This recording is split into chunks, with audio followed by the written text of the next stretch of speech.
So my three players to look out for tomorrow are going to be Eze, Calvin and Bamford. Watch out for those three.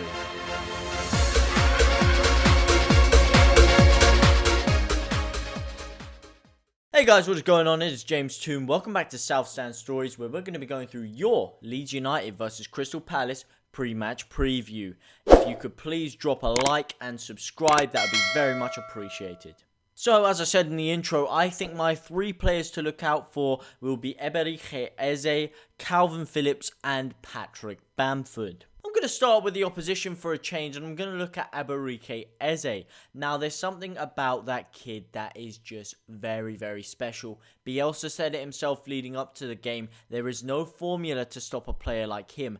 Calvin Phillips last season said he'd never played a player like Eze. He was the only guy last year that he could not touch. He could not get close to him. Now, I can't lie, personally, I was gutted when Palace got him in the summer because that was one of the signings, that was one of two that I really, really wanted. I wanted Rodrigo de Paul and I wanted Eberechi Eze. And when Eze went to Palace, it was like a dagger through my heart because I thought he would have been perfect under Bielsa. He is the perfect Bielsa player. He's like Pablo Hernandez in a way, but 10, 15 years younger, obviously with a bit better dribbling ability and the ability to just glide through players, drop of the shoulder, this and that. And I think he would have slotted into the team really nicely. Now, tomorrow, I think he could cause us problems because it's those players that can take on a man. As you know, we do the man-to-man marking system, and it's when players can take on a player and they go through the man that's meant to be marking them,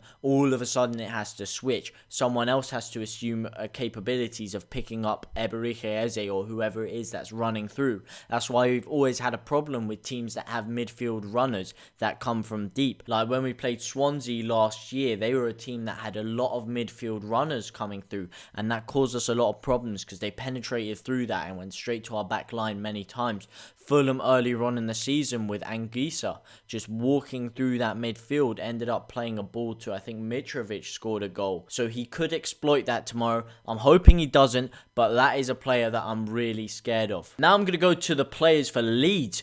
Calvin Phillips. Now, if you look at that 4-1 that we suffered to them last time, who was the one absence there? Calvin Phillips. He is instrumental for us. He stops them from coming through. He stops the midfield runners. He is one of the players that actually prevents the midfield runners from coming through. I know I said we had a problem with them coming through, but when we didn't have Calvin against Leicester and against Palace, it really, really showed. This just allowed players like Zaha to just come drifting through the midfield without anyone stopping them. You saw last week against Everton how pivotal he is, making these last-second interceptions, these last-second challenges. He knows exactly where to be, right place at the right time. That man has 99,000 match IQ. I'm telling you for a fact. He just knows where to be. I don't know how he knows, but he's just always in the perfect place. Not only that, he is one of the most tenacious players I've ever seen, the most fit players I've ever seen, the most agile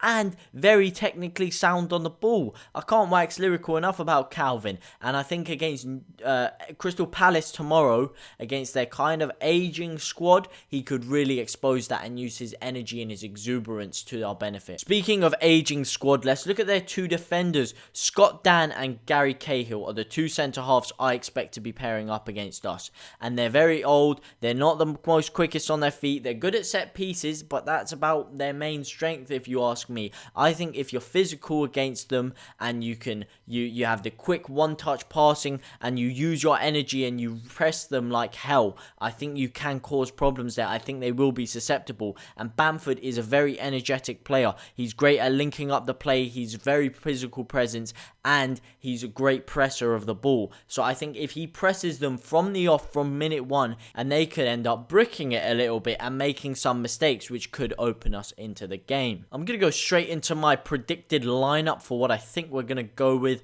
It's the standard again. Meslier in goal, Cooper and Strike at the back. Ayling, I would love to see him again in that right back position. He's played very well there recently. I'm going to put Alioski at left back again. Dallas and Klitsch in the middle because I think Rodrigo is still injured.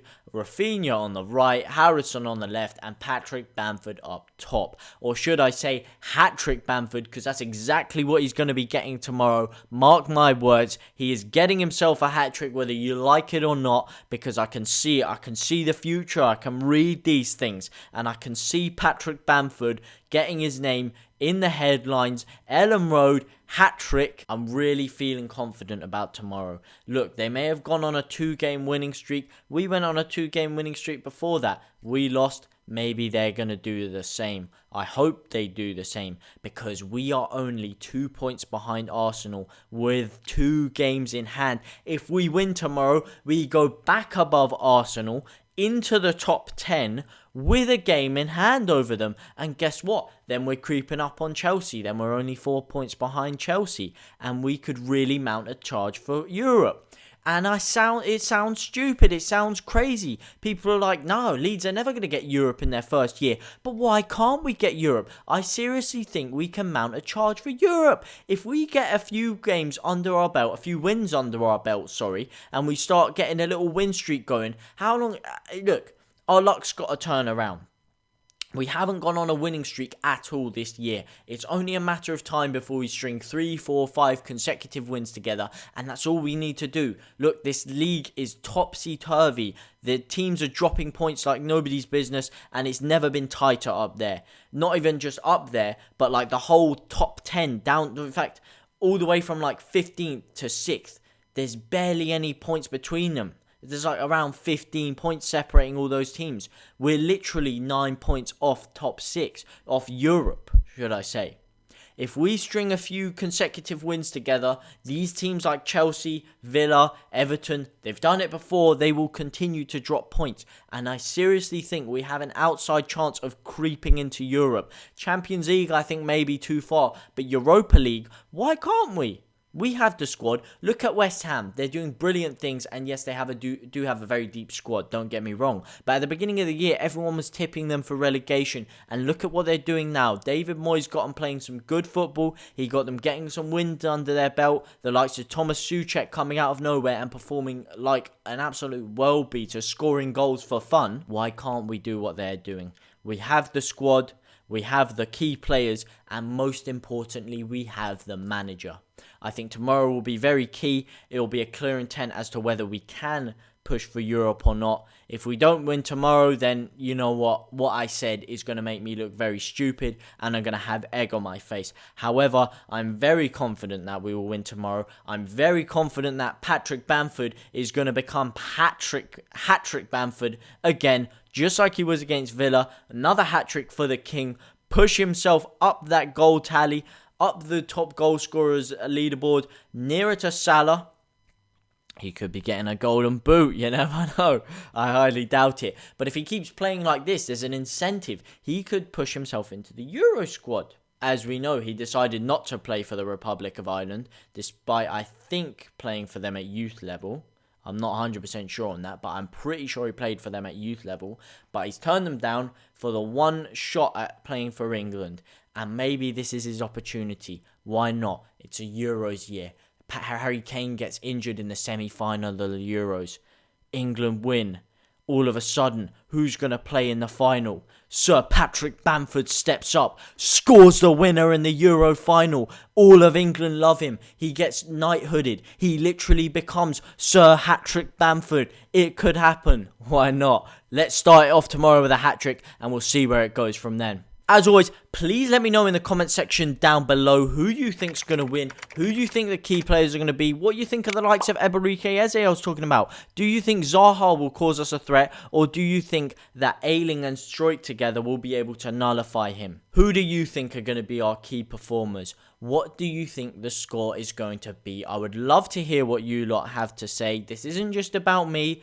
I'm a football fan just like all of you. I'm not the God's gift of the earth of football. I'm not Marcelo Bielsa. I know football. I love football. I'm very passionate about it and I study the game in great depth. However, it's just my opinion at the end of the day. I would love to hear your opinion in the comment section down below. As always, it has been James Toon. Thank you very much for watching. If you could like and subscribe, that would be very much appreciated. And I will see you after the game. And we play all the way for Leeds United.